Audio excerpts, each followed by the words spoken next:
Hai, Assalamualaikum dan salam sejahtera saya ucapkan kepada semua murid yang menonton video yang kedua ini. Untuk pengetahuan semua, video yang kedua ini adalah video siri yang kedua. Cikgu teruskan penerangan berkenaan dengan bab yang ke-8 iaitu membina kemakmuran negara. Dalam bab ini, cikgu akan kupas lagi dua subtopik untuk pengetahuan murid-murid. Jadi, tolong habiskan video ini untuk pemahaman murid-murid sekalian. Untuk subtopik kali ini, cikgu akan terangkan dua subtopik iaitu pembentukan dasar pembangunan nasional DPN dan yang kedua 8.4 iaitu pelaksanaan dasar pembangunan nasional DPN.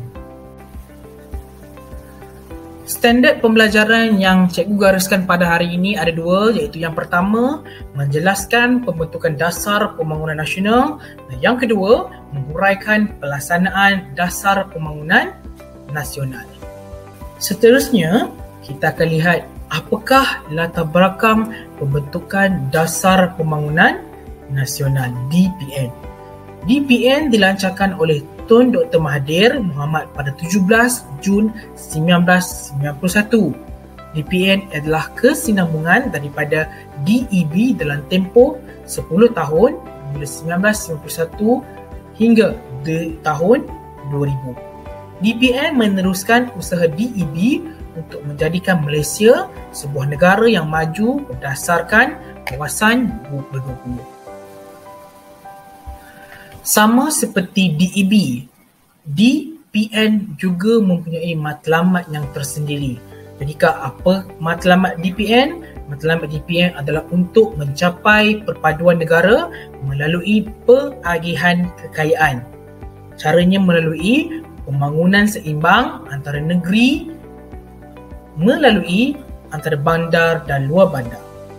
DPN ini juga dilaksanakan melalui Rancangan Malaysia ke-6 iaitu 1991 hingga 1995 dan Rancangan Malaysia yang ke-7 1996 hingga tahun 2000. DPN mempunyai objektif yang tersendiri, iaitu objektifnya adalah untuk mewujudkan masyarakat yang bersatu padu dengan memperkukuhkan kestabilan sosial dan politik serta pembangunan ekonomi yang berterusan.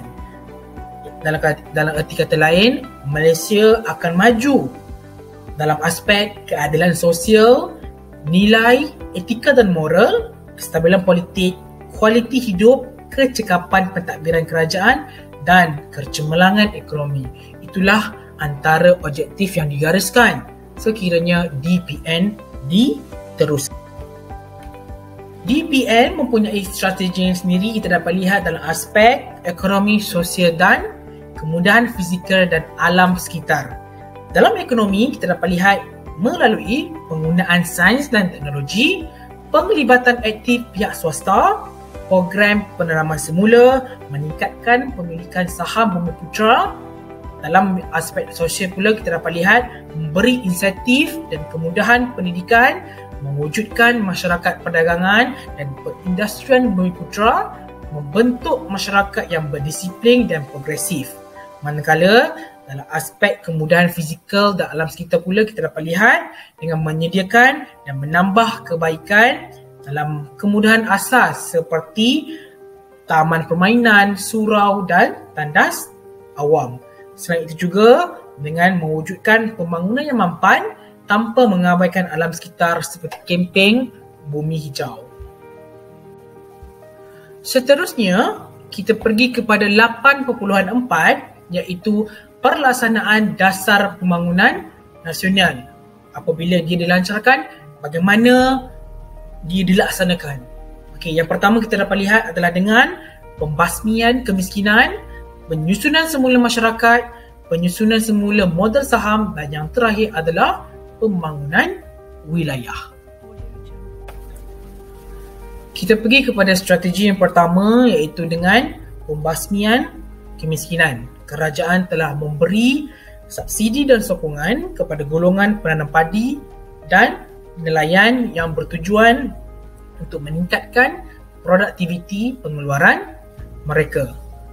Kemahiran ataupun latihan juga diberikan oleh agensi kerajaan seperti Pusat Latihan Kemahiran Giat Mara, Institut Latihan Perindustrian ILP untuk kerja kemahiran dan berpendapatan tinggi.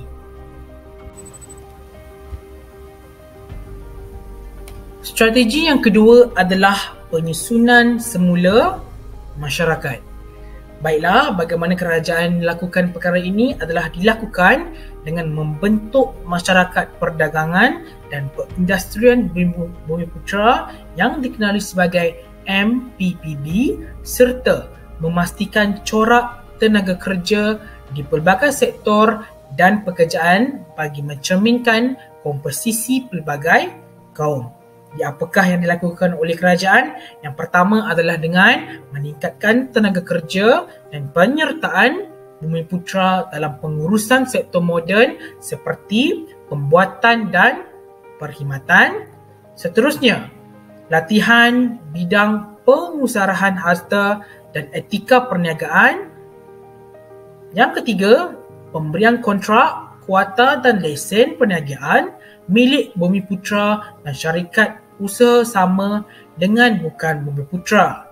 Yang keempat, fokus penyertaan Bumiputera dalam IKS.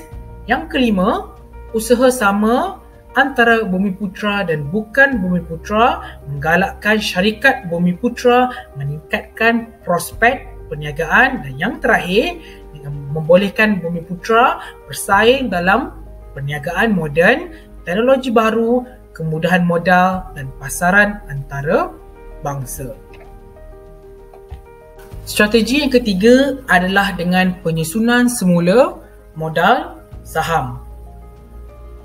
Penyusunan modal saham dalam sektor korporat dengan meningkatkan sekurang-kurangnya 30% saham pemilikan, penguasaan, pengurusan Bumiputera dalam sektor yang moden. Kaum bukan Bumiputera juga diberikan peluang untuk menyertai projek penswastaan. Tindakan dilakukan melalui program penswastaan ini iaitu projek yang diswastakan kepada Bumiputera melalui penswastaan syarikat perniagaan milik agensi amanah seperti yang pertama, Majlis Amanah Rakyat, MARA, Perbadanan Nasional Berhad, BERNAS, Perbadanan Kemajuan Ekonomi Negeri, PERKEN. Kaum bukan Bumiputera juga diberikan peluang untuk menyertai projek-projek penswastaan. Dasar penswastaan bertujuan untuk meningkatkan produktiviti serta kuasa perkhidmatan ataupun barangan melalui pelaburan modal oleh sektor swasta. Strategi yang keempat ataupun strategi yang terakhir dalam dasar pembangunan nasional adalah pembangunan wilayah. Kerajaan meneruskan pembangunan wilayah untuk meningkatkan integrasi ekonomi antara negeri. Usaha ini dapat memperbaiki ketidakseimbangan pembangunan wilayah bagi kesamarataan pendapatan antara kaum di negara kita melalui yang pertama, meningkatkan peranan institusi pendidikan dan kemajuan pertanian Malaysia, MARDI. Yang kedua, meningkatkan hasil pertanian melalui konsep industri ataupun pertanian pintar. Yang ketiga, mendorong sektor swasta melakukan penyebaran industri terpilih dengan menempatkan semua kilang tambahan di negeri yang kurang maju dengan kemudahan fizikal, pendidikan, kesihatan dan perumahan. Secara kesimpulannya, pelaksanaan DPN telah meningkatkan taraf hidup rakyat. Penggunaan teknologi moden mampu meningkatkan pengeluaran dalam pelbagai bidang ekonomi. Seterusnya telah membawa kepada kemajuan dalam aspek kemudahan awam untuk kesejahteraan rakyat.